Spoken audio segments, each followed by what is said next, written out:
Alright guys, how's it going? When we're in a slow period of tech releases, which we were just until about now, the rumour mills tend to go into overdrive. And that is also what I said when I decided to do my first tech rumour mill video back in April last year. For that video, I included some of the rumours I'd heard myself and also some analysis of what I thought of some of the other guys' rumours.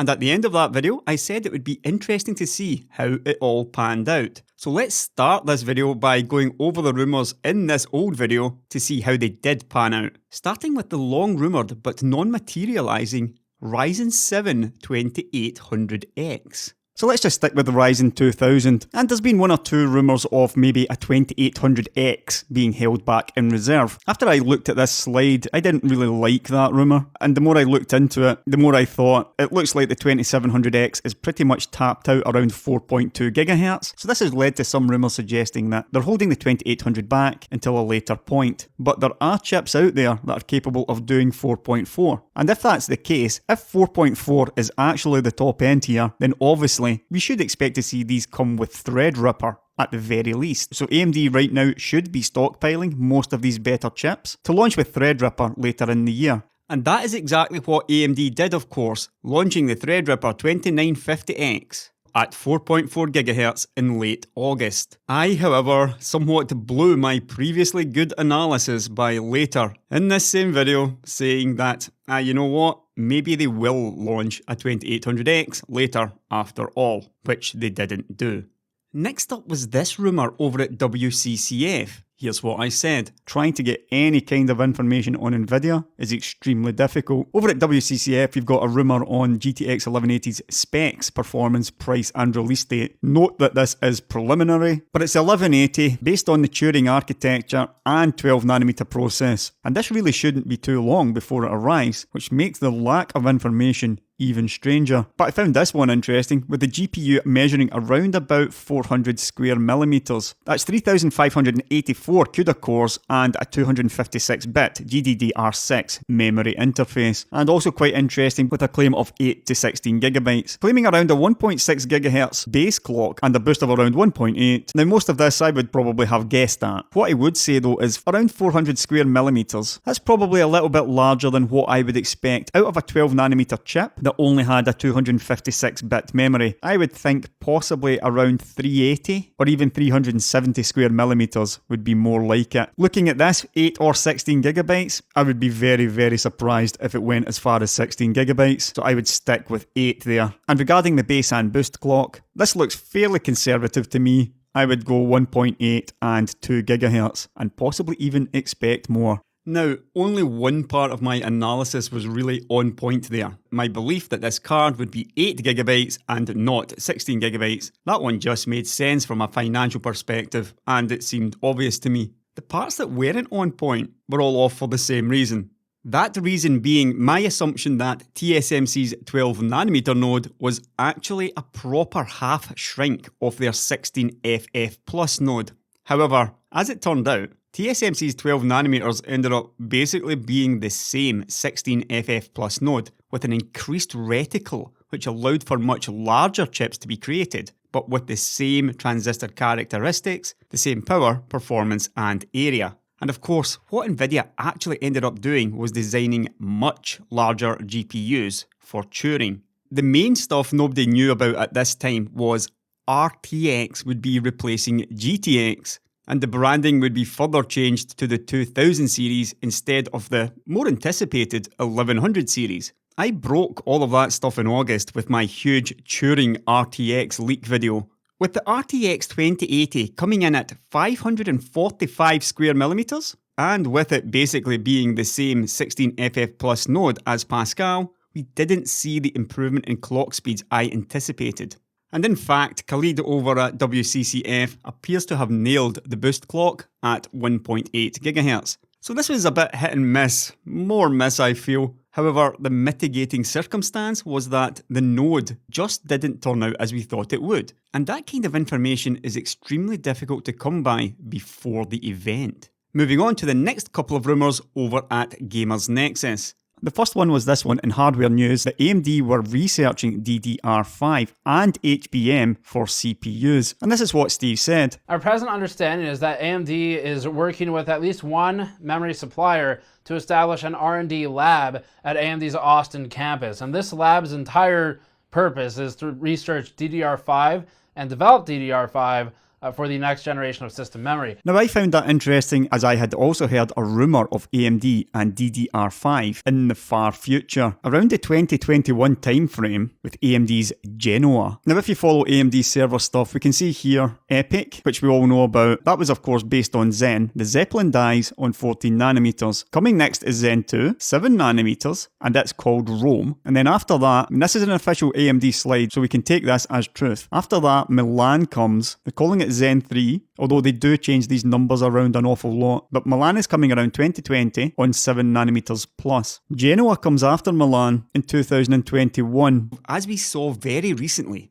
In my last video, in fact, this Tech Talk 6 one, Genoa was confirmed by AMD on their roadmap and was described by the speaker at the event as something completely different, coming with a new socket and new memory. I will talk more about Genoa later. Steve also talked about HBM for CPUs in this one. That wouldn't be a massive surprise to me. I haven't heard any rumours of it, but there's no reason why AMD would not go down that route. We learned of patents with HBM stacked on chip sometime later, and I expect to see it before much longer, so I was in complete agreement with Steve's rumour. However, his second rumour was that AMD would also be making a graphics card with 9 gigabits per second GDDR5. And this is what he said. They're supposed to eventually make a smaller Vega discrete GPU, so I don't know if they'd use it for that or if they're sticking with HBM. I had a source telling me something completely different, that AMD was done with GDDR5 altogether. In the end though, we were both kinda wrong on this, as no card with 9 gigabits per second GDDR5 turned up from AMD, and definitely not on a smaller Vega. However, AMD did launch the RX 590, which was just a rebranded 580, with the same 8 gigabits per second GDDR5. In terms of development though, AMD did appear to have been finished with GDDR5 by this point. Overall, I would call that some pretty successful analysis and a clearly legitimate leak on Genoa. Though of course, that does remain to be seen. The final major rumour in that video was this one over at Semi-Accurate, where Charlie talked about the makeup and possible launch dates of the PlayStation 5. Following few minutes of the video, analysed some older leaks and some information I had got, including the existence of a server card based on Vega 10 with 1, 2 and 3 GPU options in one card. I then went on to analyse it all as a whole and became rather convinced that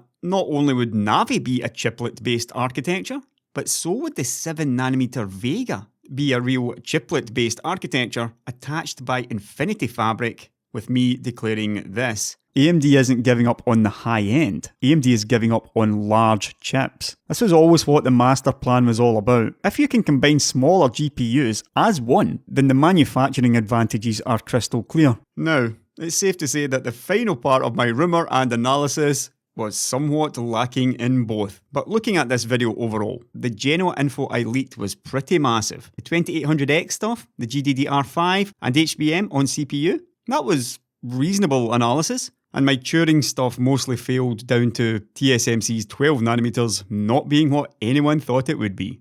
Overall though, this video, hit and miss would be a fair reflection.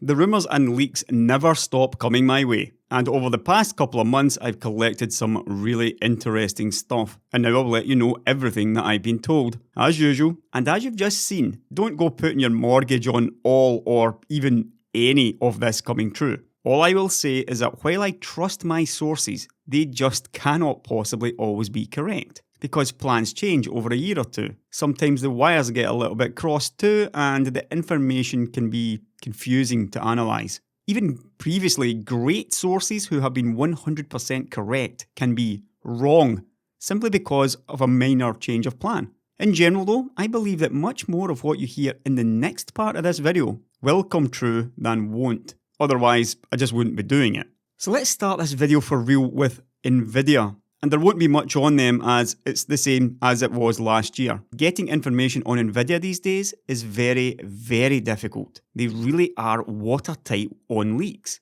But you've all heard of Ampere, of course. There was all that last year about whether the 1100/2000 series would be called Ampere or Turing. Obviously, Turing won that one. And recently again, we've been hearing more rumours on Ampere. My latest information is Ampere does not exist. Before you get too surprised by that, Nvidia's next generation cards obviously still exist. However, the Ampere codename/branding apparently no longer does. The reason for that appears to be rather obvious now I dug around. There is another Silicon Valley tech company which already has the Ampere brand as their corporate name, no less. So this is likely why Ampere has been ditched. The only further information I could get is that Volta Next, or Volta S, is coming next. However, I think that will likely only be for the Tesla again. Performance is said to be up to 25% faster than V100. However, there was no word on whether or not it was 7nm or still a 12nm chip. 25% faster on the same node doesn't appear likely. However, I heard that it could be down to having more and faster memory. And note that I did say up to 25%. And apparently this Volta S/Volta Next is coming very soon, late 2019 or early 2020. Presumably, and assuming this rumour is true, the desktop Ampere will get some other codename instead. However, I still haven't heard any word at all on when we will see that. My source also told me that Nvidia's Tesla products are very good, but the grid license for GPU virtualization is killing them. Basically, if you want to virtualize a Tesla GPU, you have to pay the grid license, which runs into mid-single digit thousands of dollars. And that is paid per GPU. So if you've got 4 GPUs in a server box, then that's 4 licenses on top. And you're talking half the price of the card again. There are reasons for why Nvidia is rolling in money. But as I suggested, that was pretty much it for my rumours on Nvidia. And now moving on to the guts of the rumours, which were on Intel. Cascade Lake AP 9200 series. These Xeon Platinums. That's these huge dual chip MCM package, which goes up to 56 cores. And here we can see the table over at Anantech. According to my source, these are essentially no longer available. And when I asked them, what, you can't get it anymore? The response was, you couldn't get it before either. They apparently can still be ordered from Intel if you can make a business case, which basically means if you want high enough volumes, and Intel will create a box for you. And finally, these are not actually socketed products, they are embedded. For all intents and purposes, this Cascade Lake AP 9000 series was created so that they weren't utterly embarrassed by Rome on performance. But there are no configurators anywhere offering these parts from OEMs, and it is unlikely that there ever will be. So what's next for Intel on the server roadmap? From what I heard, a refresh of Cascade Lake is coming in February, and that will carry the Cooper Lake codename that was first outed by Charlie at Semi-Accurate a long time ago. And apparently this part was due in December, but it got pushed back by a couple of months. And of course, Ice Lake comes later next year. Ice Lake is the 10nm part, by far the more interesting part, and I got some very interesting news on it. Ice Lake is scheduled for the middle of 2020. Whether that means OEM systems availability by then, I'm not sure, but I would guess at a little later, perhaps the third quarter. It will support PCIe Gen 4, however, currently there are very few SKUs planned. Only 5 or 6 SKUs were known to my source currently. Compare that to what we see with the current Cascade Lake and this massive amount of SKUs. That could be a reflection on the terrible state of 10nm, or a reflection on how competitive Rome is. But as of right now, according to my source, far fewer Ice Lake SKUs are planned. Also, according to information from my source, the smallest Ice Lake SKU has 10 cores. And there are 16, 20, 30-something, 40-something, and 50-something core count chips. The The TDP was said to be 130 watts for the 10 core part, but the largest core count parts are still in the 300 to 350 watt range. That is the same kind of range as these dual chip MCM Cascade Lake 9000s. And what's more, from the information my source has, the 10 core Ice Lake part has a higher TDP than the 12 core Cascade Lake AP part. However, they didn't know the other very important details like clock speeds, so obviously that could explain that. And I thought about this. We know Ice Lake is 10 nanometers, but we also know that Intel's 10 nanometers is just awful, to be frank. I just don't know if these 40 and 50 core SKUs are still going to be this same kind of MCM setup that we see with Cascade Lake. But given how bad the yields are on 10 nanometers, and given that I just don't believe Intel could create a 50 plus core monolithic die on 10 nanometers, I had assumed that it must be. Essentially, they trade off the bad yield on 10 nanometers to get slightly more efficient parts out on 10 nanometers, but they would have to keep this same MCM setup if they wanted to get similar core counts. When I asked about this, I couldn't get anything more. I was told, however, that OEMs will only go as far as 250 watts on air, and anything above that needs to be water. Two different sources told me that same thing. However, apparently, new chassis are being built to accommodate Intel. Now, as it turns out, just as I had finished writing this script, this article appeared over at Tom's Hardware. Ice Lake SP reportedly sports up to 38 cores and lands Q3 2020. Now the dates line up, but clearly up to 38 cores. That is a fair bit different to what my source reported to me a couple of weeks ago. And when I took this article to them, they said, yeah, that is strange, but they were sure that the materials they saw had at least 40 plus cores, Ice Lake SKUs. If we look closely at this slide, first of all, we can see that it's from ASUS, who are an OEM, and the materials that my source saw were for the HPC sector. It's possible that Intel could be segmenting Ice Lake here. Essentially, this 38 core chip at an eye-watering 270 watts may be the best that they can do for a typical OEM box, which, as I just said, most OEMs will happily take up to 250 watts on air, but there could also be 40 plus core HPC parts over 300 watts, which again could line up with what my source reported to me. Note also that on this slide, Cascade Lake only shows up to 28 cores per socket. So this 56 core fantasy part, and in fact all of the Platinum 92000 series CPUs, they are no longer available. So that backs up my source's other information perfectly. And also note that this Ice Lake 38 core part has a TDP which is only 30 watts below, that's 270 watts, versus 300 watts of Cooper Lake, which is up to 48 cores per socket. Remember, this is a 14 nanometer part, this is a 10 nanometer part, and yet only 30 watts more for 10 more cores. So again, that could line up with my source's comment on the 10 core Ice Lake part having a higher TDP than the 12 core Cascade Lake part. Now, to be honest, I am not entirely satisfied about this clearly. When a slide points out core counts like this, then it's usually best to take it at face value. On the flip side, only having 38 Ice Lake cores at maximum would be an utter fail, surpassing any other Intel failure in the past 2 years.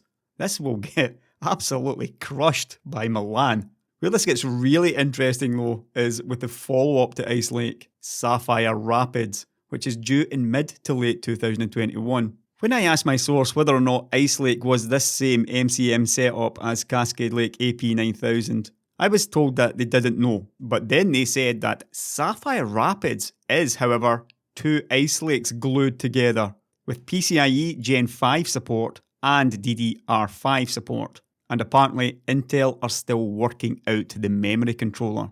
So that made me wonder if the biggest Ice Lake is a huge monolithic 50 plus core die on 10 nanometers, and then the shrink to 7 nanometers will allow Intel to hit over 100 cores with Sapphire Rapids. Essentially 250 plus Ice Lake cores shrunk and then stuck on this same MCM. And finally, my source told me about Granite Rapids replacing Sapphire Rapids around 2023. That was already reported sometime previously though, and there was no word on the number of cores or any technologies. Right, that's the server CPUs out of the way from Intel, but what about GPU? Well, I've also been collecting some information on that, and we'll throw in a bit of analysis here too. Their upcoming X to the power of E architecture has been known to be codenamed Arctic Sound for some time. Over at Wikichip, they suggest that the following codename will be Jupiter Sound. However, I've been told that it will in fact be either Glacial Sound or Glacier Sound, or Glacier.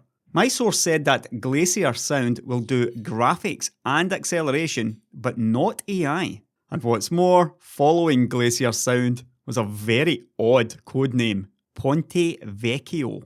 Now at this point I had to clarify with my source if he actually meant this was an AMD part. We know that AMD are using the Italian codenames, not Intel. Although AMD are using cities. Naples, Rome, Milan, Genoa. And the next one will be Trento, from what I've been told. Ponte Vecchio, on the other hand, is this charming old bridge over the River Arno in Florence. But my source reiterated, it was an Intel GPU coming out after Arctic Sound and Glacier Sound, far out in late 2023. So keep an eye out for that codename, Ponte Vecchio. Now getting back to the upcoming Intel X to the power of E GPU, which we know as DG1. That appears to have come back from the fab, and Intel CEO Bob Swan, during the company's recent third quarter financial conference, said this. This quarter, we've achieved power on exit for our first discrete GPU, DG1, before going on to say that the achievement was an important milestone. Simply put, this means it's at a very early stage, and I would seriously question that this part would be available mid-2020. Chris Spook, a name change for Halloween obviously, in fact back in March said that the first availability will be by the end of 2020. And judging by what we've just heard, this will be best case, assuming nothing goes wrong. Stuff going wrong at Intel is par for the course though, and I'll end this part of the video on them by saying that I've heard from yet another source that their upcoming 10-core Comet Lake CPU, which is basically the replacement for the 9900K, that was set for CES announcement and then launch later in the quarter. However, it's been delayed due to a major power regulation problem, which requires a retape. We should now expect to see these CPUs at best in the second quarter next year. Not really what Intel needed on the desktop, or any of us to be frank, but we can at least celebrate Donnie's excellent Dead Inside Cometh Late t-shirt, and this recent launch of the 9900KS. That is now a little bit more telling as well. Now, moving on to the final part of the video, concentrating on AMD. With all this chaos ensuing at Intel, I suggested to my source that Rome should be cleaning up with such a bad Intel environment. Their response was that Intel aren't really falling behind that much, and that AMD was only around 5 or 6% of their market. They continued with, Rome still isn't in full swing, and that most of the server guys aren't really ready for it. Some OEMs didn't have PCIe Gen 4 ready, so are essentially dropping Rome into Naples motherboards. Note PCIe 3 and 4, and even with Milan, AMD often goes for backwards compatibility for these kind of reasons. And according to my source, there is also one large OEM in particular who get their servers directly from AMD, and then they just slap their own badge on them before rushing them out the door. What's more, the ones that are up to speed on AMD's hardware are severely lacking on the software side of things. I am talking some very large OEMs here. So as you might expect, the discussion soon turned to Intel shenanigans. And my source said that Intel has bought development time away from Rome. I didn't press them on that point, but it's fairly clear that Intel, with their vast resources and financial horsepower, can very easily tie up development resources for OEMs, which would be, well, let's call it more fairly spent on developing their AMD platforms. But moving on to Milan, and an interesting discussion I had with a source who believes that Milan will either come out with PCIe Gen 5 or DDR5. Now in this most recent presentation, the one that was deleted from YouTube, we can clearly see on the roadmap that Milan appears to be very much like Rome. It's still PCIe 3/4 and DDR4. We also see that Milan's follow-up, Genoa, will be SP5, and I had information a long time ago that Genoa would be PCIe 5 and DDR5. So I pushed back against this information about Milan possibly having PCIe Gen 5 or DDR5. But my source was adamant that it could be done with Milan too. Technically, a single socket server with one DPC, one DIMM per channel, could work. I still didn't like the idea, but then later on I figured that, essentially, due to the chiplet architecture, there is actually very little to stop AMD from creating a DDR5 I/O die for that purpose. Will they do that? I don't think so. But I'm tossing the idea out there anyway. But what's more interesting than Milan? Genoa is more interesting. And as I noted in this previous video, Genoa was in the definition phase, which is still quite early in planning. That made me believe that we will not be seeing it in 2021, or if we do, it will be very late on. On one roadmap at least that my source saw, it does seem that Genoa was slated for 2022. But the interesting details on Genoa is confirmation of DDR5 and PCIe Gen 5. And now also 96 cores and 24 DIMMs. Current Rome, Epics and presumably Milan 2 will be 64 cores and have 16 DIMM slots, so Genoa appears to be 50% on both, which lines up logically. But that was pretty much it for AMD's server CPUs, and if you look at the big picture, currently we have Rome thrashing Intel and everything except where it matters, sales. I for one am not surprised by this. Milan versus Ice Lake looks to be similarly one-sided. Intel's 10nm is a cluster, it's a bust. If they really do have a 56 core or so monolithic die on 10nm, yield is going to be disastrously bad. And it's likely to be just another benchmark hero like these Cascade Lake AP9000s. But if it is only this 38 core part, then I don't need to say anything more, it just simply cannot compete with Milan. It's no wonder Intel are talking up 7nm and Sapphire Rapids so much. But if all my info and analysis is correct, it could be very, very interesting at that point. Intel could theoretically have, say, 112 cores for Sapphire Rapids around the same time that AMD is on 96. AMD's 96 cores will surely be vastly more manufacturable, but Intel will be 17% ahead on core count at least. Whether or not they truly have a competitor to Infinity Fabric by then, we'll have to wait until around early 2022 to see. If, however, Ice Lake is only maximum 38 cores like this leaked ASUS slide suggests, and Sapphire Rapids is two of these glued together, then Genoa will have a 26% advantage in core count. I find it difficult to believe that Intel would deliberately develop only a 76 core part, however. And surely they must have known AMD would increase core counts with Genoa. Now the last piece of information I have on AMD is on Navi Instinct, which showed up on a roadmap around the same time as Milan, in the middle of 2020. However, Navi will only last as long as Milan, and after that AMD have another new architecture lined up, with Genoa. And that was pretty much everything I have on the big three up until this point. In some cases, I've been sitting on this info for weeks, if not months, but I just prefer to unload it all at the same time. As I said at the top of the video, don't go betting your house on any of this materialising. In fact, I have got no confirmation of any of this being true. However, I have a lot of trust in all of these sources. These are the same guys that have been feeding me all the epic news for the past couple of years. The problem is that wires can sometimes get crossed, and as always, plans can change. But now to end this video on a very sad note. I'm sure many of you still remember the stupid spat that I had with Kevin from Tech Showdown here. For those of you that don't, Kevin had a go at me on Bitwit's comment section one night, and I saw it of course, and I reacted in my typical fashion, which means I overreacted. The whole thing quickly got out of control, and eventually Brian from Tech Yes City, he had to mediate between us. If I recall correctly, Brian asked me on a Twitter private message if I really wanted to do this.